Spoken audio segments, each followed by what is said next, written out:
egiziani nella fossa biologica Santa Maria di Sala, indagini della Procura di Venezia sul lavoro nero e sicurezza, al vaglio le responsabilità di chi ha commissionato l'incarico drammatico, il dato del Veneto sugli infortuni, un boato, poi le fiamme. A Montebelluna morto intossicato in una casa disabitata un 34enne, una vita ai margini, quella di Nicolò Martini, di origini russe, era stato adottato. L'autopsia servirà a chiarire anche le circostanze della morte del suo appartamento a Londra di un 33enne di Noventa Vicentina, Riccardo Pulvini, lavorava come creativo per conto di Harrods.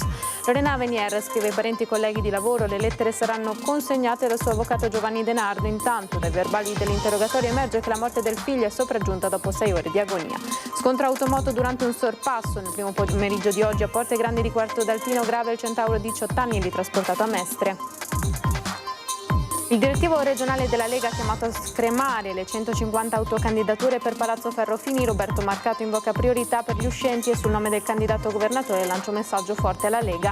Vicenza, stazione ferroviaria chiusa per lavori da lunedì per una ventina di giorni, treni deviati sugli altri tragitti, tanti disagi per i viaggiatori costretti a servirsi dei bus sostituti. Gli 80 anni fa, il 6 agosto del 45, il lancio dell'atomica su Hiroshima, dove si trovava anche una suora di origine padovana, Marie Xavier, che si prodigò per curare i feriti. Le colline UNESCO festeggiano 6 anni dall'inaugurazione a Tarso della scultura del leone alato di Marco Martalar, realizzata con materiali naturali e di recupero provenienti dal legno di vaia, opera simbolo di rinascita e di identità. Buonasera, bentrovate e bentrovati, edizione regionale dei nostri telegiornali. Cominciamo con la cronaca, torniamo a Santa Maria di Sala per la morte dei 2 operai egiziani nella fossa biologica. Le indagini della Procura di Venezia sul lavoro nero e sulla sicurezza, al vaglio le responsabilità di chi ha commissionato l'incarico. La Procura di Venezia ha aperto un fascicolo per omicidio colposo, al momento senza indagati iscritti a registro, mentre è stata posta sotto sequestro giudiziario l'intera area in cui hanno perso la vita Saad Abdul Mustafa Ziad di 21 anni e Sayed Abdelnab Ahmad Mahmoud di 39, i 2 operai egiziani morti per l'esalazione del gas. Secondo i rilevi tecnici condotti dallo Spisal, dall'ULSS e dei Vigili del Fuoco del nucleo operativo NBCR, nella fossa sarebbe stata rilevata presenza di idrogeno solforato, un gas tossico letale anche a bassa concentrazione. La Procura sta ora esaminando diversi aspetti della tragedia. Il primo, la regolarità dei contratti di lavoro, dato che i 2 operai erano sì titolari di permesso di soggiorno, sebbene provvisorio dal maggio scorso, ma risultavano a tutti gli effetti privi di contratto e lavoravano in nero. Il secondo aspetto, non meno rilevante, riguarda la mancanza dei dispositivi di protezione individuale. Durante le operazioni nella fossa biologica, i 2 operai non indossavano né mascherine né adeguati sistemi di protezione e non erano inoltre operai specializzati per questo tipo di attività. La magistratura ha disposto ora l'autopsia sui 2 feretri e altri accertamenti tecnico-forensi per stabilire con precisione l'esatta causa della morte e capire inoltre eventuali responsabilità a carico dei committenti dell'incarico, ovvero capire chi abbia incaricato i 2 operai, anche tramite subappalto, a svolgere i lavori di manutenzione non di loro competenza e che gli sono costati la vita. Nei primi 6 mesi del 2025 si sono registrati 51 morti sul lavoro in Veneto, quasi il doppio rispetto al 2024 in cui c'erano stati 28 decessi. Il dato è che il 40% delle vittime è straniero, la regione è seconda solo alla Lombardia per numero di decessi, con Verona in testa, seguita da Padova, Vicenza, Treviso, Venezia e Rovigo. Il Veneto resta in zona arancione per incidenza di mortalità superiore alla media nazionale, Vicenza e Rovigo in zona rossa. Questi dati che arrivano dall'osservatorio regionale sulle morti sul lavoro. Ancora la cronaca, ci spostiamo nel Trevigiano, un boato, poi le fiamme, un 34enne di origine russa muore intossicato, la tragedia è avvenuta a Montebelluna. Alle 6:15 un boato. In una casa in via Colmoschina a Montebelluna si è scatenato l'inferno. Le fiamme hanno avvolto il primo piano dell'abitazione che avrebbe dovuto essere disabitata da oltre 5 anni. In realtà all'interno dormiva Niccolò Martini, 34 anni. Il fumo nero si è alzato in poco tempo. Nulla da fare per l'uomo che è morto intossicato dal rogo. I residenti hanno visto l'incendio ed hanno allertato i soccorsi. Io vedevo fumo, il vicino più a sud vedevo anche fiamme che uscivano dalla cucina, ma io ho solo questa parete qui, non vedo altro, quindi non vedevo uscire fumo dalle finestre. Abbiamo preso paura perché c'erano proprio delle lingue di fuoco che uscivano dalle finestre della casa, quindi noi abitiamo proprio confinanti. A raccontarci quegli attimi concitati Monica Battistetti, che abita accanto alla casa. Sul posto sono arrivate 2 squadre dei vigili del fuoco, i sanitari del SUAM 118 e i carabinieri. Siamo arrivati, la casa era invasa dalle fiamme e dal fumo, e abbiamo trovato una persona che ci ha detto che forse all'interno ci poteva essere qualcuno, quindi abbiamo sfondato la porta, siamo entrati, abbiamo trovato questa persona al piano di sopra, all'interno di una cameretta, era non cosciente, quindi l'abbiamo portata fuori, abbiamo iniziato a fare le manovre di RCP e abbiamo atteso i soccorsi. Qualcuno ha riferito ai vigili del fuoco che nella casa forse c'era una persona. La corsa contro il tempo. I soccorritori hanno tirato fuori il 34enne, ma per lui non c'era più nulla da fare. I residenti avevano notato in passato la porta della casa socchiusa. L'unica cosa che aveva insospettito anche la vicina signora qui davanti, aver visto la porta d'ingresso aperta un giorno, ma parliamo di mesi fa, dopodiché io non ho più avuto sentore di presenza di estranei. Quindi secondo lei questa persona da tempo che era lì dentro? Oddio, a posteriori potrebbe essere stata lì da tempo. Niccolò Martini aveva cercato un rifugio, un posto dove dormire. La casa ora è stata posta sotto sequestro. Il pubblico ministero Giovanni Valmassoi ha disposto l'esame autoptico sul corpo dell'uomo. Per tutta la mattinata gli accertamenti ed i rilievi dei vigili del fuoco. Corrente non ce n'era e quindi sono da valutare altri fattori. Ad aver innescato il rogo non si esclude possa essere stata una sigaretta lasciata accesa o una candela. Una tragedia che ha lasciato senza parole l'intera comunità. E sarà l'autopsia a far luce sulle cause del decesso del giovane di Noventa Vicentina, Riccardo Pulvini, di 33 anni, trovato senza vita nel suo appartamento a Londra, città dove viveva ed era andato per motivi di lavoro nella capitale. Si occupava dell'allestimento vetrine di un noto grande magazzino, notizia che resta avvolta nel massimo riservo e che è tutta da ricostruire, che ha gettato il paese nello sconcerto, dove la famiglia è conosciuta per l'impegno sociale e la partecipazione al gruppo degli Alpini. A esprimere la sua vicinanza a nome della comunità il sindaco di Noventa Vicentina Mattia Veronesi. Siamo all'omicidio di Gemona. Lorena Venier scrive ai parenti e ai colleghi di lavoro. Intanto dai verbali sopraggiunge la notizia che la morte del figlio sarebbe avvenuta dopo 6 ore di agonia. Lorena Venier, dal carcere di Trieste, dove è detenuta da giovedì scorso dopo il ritrovamento del cadavere del figlio fatto a pezzi, ha scritto 4 lettere indirizzate ad alcuni parenti e colleghi di lavoro. Lettere di scuse che il giudice ha autorizzato a far uscire dal carcere, affidando all'avvocato difensore Giovanni Denardo il compito di consegnarli ai destinatari. Sia sul contenuto che sui nomi delle persone a cui la donna ha deciso di scrivere sono coperti dal più stretto riservo. Intanto, dai verbali dell'interrogatorio di Lorena Venier emergono di giorno in giorno particolari sempre più agghiaccianti sulle ultime ore di vita di Alessandro Venier, che avrebbe esalato l'ultimo respiro dopo 6 ore di agonia, dalle 17:30 alle 23:30 del 25 luglio. Prima stordito con un intero blister di sonniferi nella limonata, poi l'insulina, che ha rivelato di aver preso sul posto di lavoro 5 anni prima perché intendeva suicidarsi. E infine i lacci delle scarpe strette al collo da Meilin dopo il tentativo andato a vuoto di soffocarlo con un cuscino, mentre lui continuava a resistere e dimenarsi. Sul successivo smembramento del cadavere in 3 pezzi ha detto negli interrogatori che il piano non prevedeva di sezionarlo. L'ho fatto da sola quando abbiamo capito che il corpo non ci stava nel bidone, in cui avrebbe dovuto decomporsi, in attesa di spargere i resti in montagna. A quel punto con un seghetto l'ho fatto in 3 pezzi e Meilin lo ha trasportato nell'autorimessa e coperto di calce. Poi Meilin dopo una settimana crolla, avvisa il 112, arrivano i carabinieri e viene scoperto il bidone con dentro i resti di Alessandro Venier. Ed è stato disposto l'affidamento dell'incarico per effettuare l'autopsia sul corpo del 35enne. La Procura di Udine ha disposto il conferimento dell'incarico al medico legale che dovrà effettuare l'autopsia sui resti del corpo di Alessandro Venier, fatto a pezzi dopo essere stato ucciso. Saranno ad accertare la causa della morte e riscontrare le dichiarazioni della rea confessa Lorena Venier, mamma della vittima, che ha fornito particolari sia sulle modalità dell'omicidio che sul depezzamento del cadavere ed anche sulla data, indicando il 25 luglio.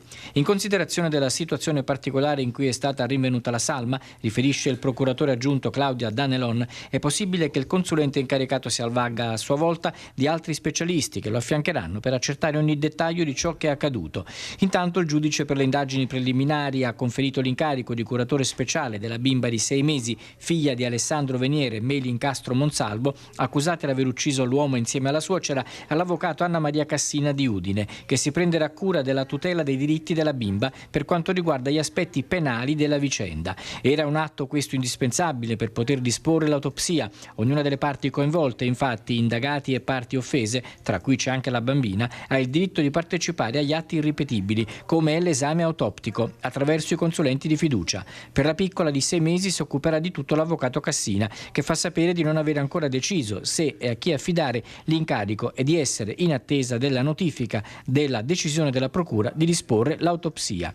Si conoscono invece già i nomi dei consulenti di parte nominati dalla difesa. Giovanni De Nardo, difensore di Lorena Venier, ha nominato il dottor Massimiliano Mansutti, mentre gli avvocati Federica Toselli e Francesco De Carlo hanno deciso di affidarsi a Lorenzo Desinan. La data dell'esame verrà stabilita dopo un incontro in procura in cui i consulenti faranno il punto su quali risposte cercare dall'esame del cadavere sezionato. La cronaca dalle strade del Veneziano, uno scontro automoto durante un sorpasso nel primo pomeriggio di oggi a Porte Grandi di Quarto d'Altino. Incidente a Porte Grandi di Quarto d'Altino nel primo pomeriggio tra una moto e una 500 Abarth. I due mezzi stavano viaggiando lungo la stessa direzione, ovvero verso Mestre, quando la moto si è scontrata contro l'auto per una distrazione o comunque durante la fase di sorpasso. L'incidente è lungo le Tristina, a pochi chilometri dall'aeroporto Marco Polo. Il centauro 18enne grave ma non in pericolo di vita è stato ritrasportato all'ospedale di Mestre per le cure del caso dopo lo scontro. Un impatto violentissimo con la moto, come possiamo vedere dalle immagini, che ha preso completamente fuoco, è stata avvolta completamente dalle fiamme. Il 18enne è salvo per miracolo, visto che mentre le due ruote venivano letteralmente avvolte dalle lingue di fuoco, lui al contempo veniva sbalzato dalla moto facendo un volo di 6-7 metri, andando ad impattarsi contro questo cartello stradale che in qualche modo gli ha salvato appunto la vita, sul quale ancora visibili i segni del sangue del centauro. Sul posto, per i rilievi del caso, i carabinieri con 3 gazzelle e il sindaco di Quarto d'Altino. Poco distante dal luogo del sinistro presente il T-Red, ma il sistema in sé per sé da solo non basta a fermare incidenti ed infrazioni, dice. Molti automobilisti indisciplinati, passando sempre col rosso, ci ha spinto a mettere il T-Red e in effetti i risultati si sono visti, cioè incidenti gravi negli ultimi anni, da quando l'abbiamo messo non ne ricordo. Qua le dinamiche sono diverse e speriamo che per il motociclista, insomma, che vada tutto bene. Purtroppo questo è un periodo, il periodo estivo è un periodo brutto, ogni settimana, ahimè, specialmente nelle strade provinciali e statali che attraversano Quarto d'Altino, purtroppo sono sempre oggetto di brutte situazioni. Ferite di lieve entità per l'automobilista della 600 e residente a Porte Grandi.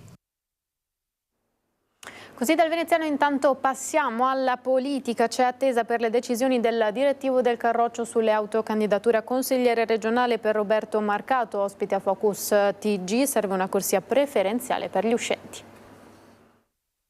Diciamo che in questi anni l'influenza milanese c'è sempre stata.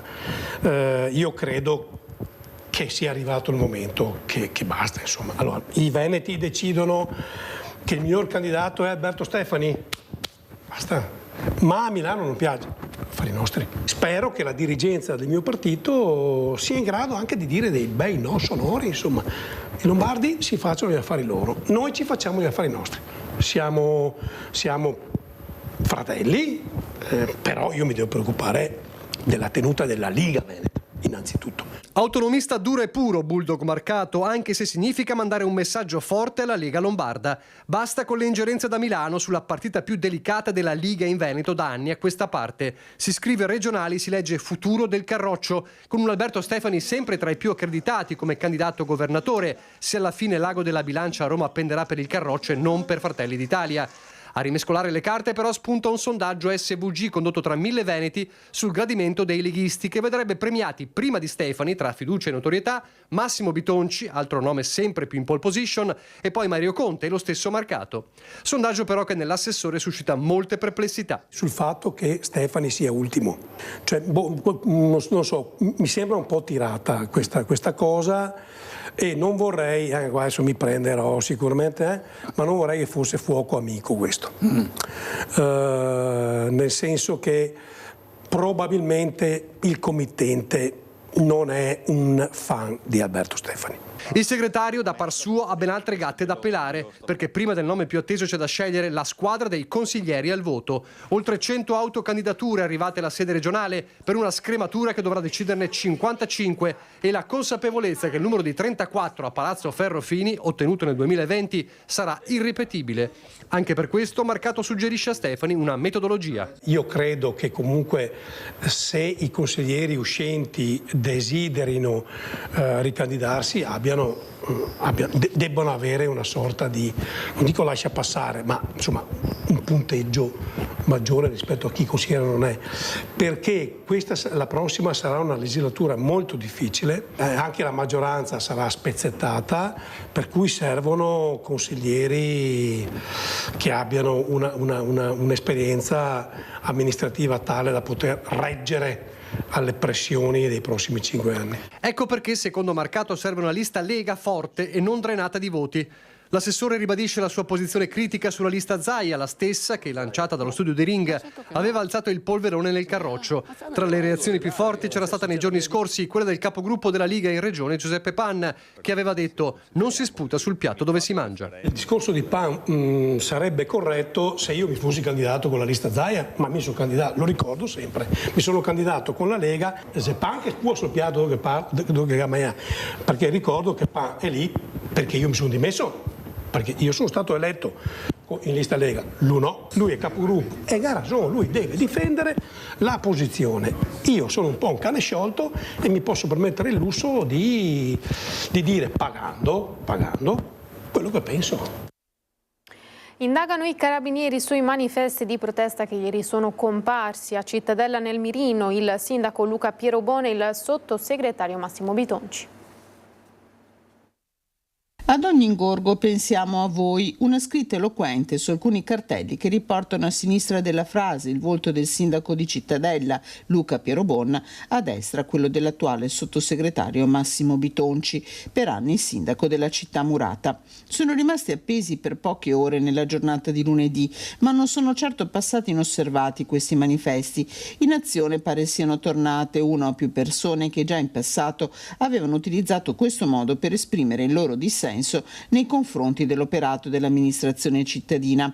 I cartelli sono stati posizionati in più punti della città, anche nei pressi delle mura, e sono stati subito tolti dagli addetti del comune. Preferisce non fare commenti il sindaco di Cittadella Luca Pierobon, che liquida la cosa come una questione elettorale. Del fatto si stanno occupando i carabinieri, che stanno indagando sull'origine del gesto e cercando di risalire agli autori. Stazione ferroviaria chiusa per lavori da lunedì per una ventina di giorni, i treni deviati su altri tragitti, tanti disagi per i viaggiatori costretti a servirsi dei bus sostitutivi. Siamo a Vicenza. Stazione ferroviaria deserta, l'accesso ai binari bloccato dai nastri biancorossi al sottopasso, nessun treno in transito. Disponibile solo il regionale per Treviso al binario Giardino. E questa è la situazione che si troveranno i viaggiatori per una ventina di giorni a causa dei lavori per il potenziamento e l'ammodernamento della linea. Una sospensione del traffico ferroviario tra Gresignano di Zocco e Verona già programmata, ma che di fatto interrompe la viabilità su ferro nel cuore del Veneto, costringendo i convogli ad aggirare il nodo berico. Per i viaggiatori previsto un servizio sostitutivo con bus. Alla fermata predisposta di fronte alla stazione molti non erano a conoscenza del provvedimento. Non lo sapevo, ho fatto il biglietto stamattina, purtroppo queste cose si vengono dette all'ultimo, specialmente chi viaggia poco come viaggio io. Sono pendolare, tutti i giorni vado a Venezia da Padova per il lavoro. Quindi è un disagio? Sì, è un disagio. Tra l'altro io sono disabile, ipovedente e dovevo chiedere insomma dove si ferma esattamente. Il pullman la durata è maggiore e poi fa un giro un po' particolare. Il disagio c'è. D'altra parte con i lavori, certo è un disagio, però insomma si spera di andare meglio. Io ho una figlia che lavora a Venezia in aeroporto e ci vuole 3 ore per arrivare là, e poi non trova neanche più il diretto, è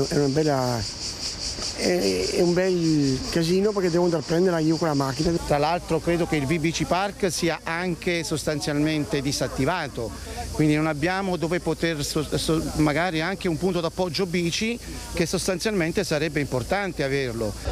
Un po' sì adesso perché se deve aspettare non si sa a che ora parte tutto questo. Preparata al disagio, sì, certo. Cosa ha trovato poi realmente? È così grande o magari? Beh, il fatto di cambiare 3 volte non è, insomma, è un inconveniente. Beh, ci metterò 7 ore, spero almeno di riuscire a prendere tutte le coincidenze. Gli hanno dato un dinosauro al posto di un bus all'autista, che non entravano le marce e non funzionavano le mappe. Ho dovuto usare il mio iPhone seduta a fianco a lui per guidare, far da navigatore a un autista. Anche no, dai. E 80 anni fa, il 6 agosto del 1945, la prima bomba atomica della storia nella città di Hiroshima, tra gli abitanti anche una suora di origini padovane. Il 6 agosto fu il giorno del grande sacrificio. Alle 8.05 il cielo è diventato verde, blu istintivamente e certamente per ispirazione del buon Dio siamo rientrate tutte in casa. Era una follia. Scrive così nell'autunno 1945 Suor Marie Xavier alla Madre Superiore dell'Istituto Suore Ausiliatrici delle Anime del Purgatorio, l'ordine di cui faceva parte. Era arrivata a Hiroshima nel 1936 e aveva imparato ad amare la gente del Giappone quando si trovò a vivere l'orrore inumano della prima bomba atomica.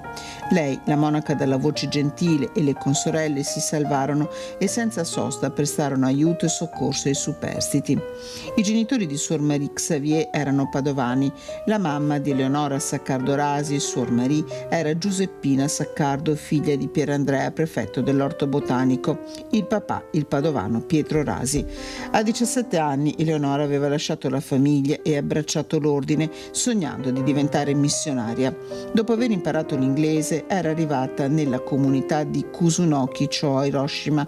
Vi resterà fino al 1961 per poi tornare in Italia, dove morì nel 1994. Una storia dimenticata che l'ULSS 6 ha riportato alla memoria collettiva attraverso il Dipartimento di Prevenzione, che sarà ricordata in occasione dell'assemblea plenaria del Dipartimento che si terrà a dicembre, e proprio in quell'occasione il Comune di Padova e l'ULSS 6 conferiranno a Suor Marie Xavier un'onorificenza per ricordare la sua instancabile opera, capace di portare salute, conforto e sostegno in uno dei luoghi simbolo dell'orrore causato dalla mente e dalla mano dello stesso uomo. E le colline UNESCO festeggiano i 6 anni dall'inaugurazione con una festa a Tarso, e l'inaugurazione a loro volta con la scultura del leone alato di Marco Martalar, il più alto mai esistito. Un monumentale leone alato, realizzato con 3.000 pezzi del legno di vaia, simbolo dell'identità veneta, alto oltre 7 metri e lungo 10. È l'opera di land art firmata dall'artista Marco Martalar, scelta per festeggiare i 6 anni delle colline del Prosecco di Conegliano e Valdobbiadene, patrimonio mondiale UNESCO. L'opera, collocata di fronte al lago Revine a Tarzo, in località Fratta, è già entrata nella storia come il leone di legno più grande del mondo. Stiamo parlando di una bandiera che abbiamo che ha più di una storia millenaria, 1100 anni di storia della Repubblica Veneta. Il leone è sempre stato il simbolo della Repubblica Veneta, e quel libro aperto che il leone tiene sotto una zampa, che dice pace a te Marco mio evangelista, sta a significare che anche l'unica bandiera è l'unico simbolo che porta, riporta e parla di pace. Un'opera che Marta Lara ha creato in loco, lavorando per quasi 4 mesi. Io volevo ringraziare, soprattutto perché da 3-4 mesi che sono qua, che giro, la gente del posto, perché ho trovato veramente un'accoglienza strepitosa.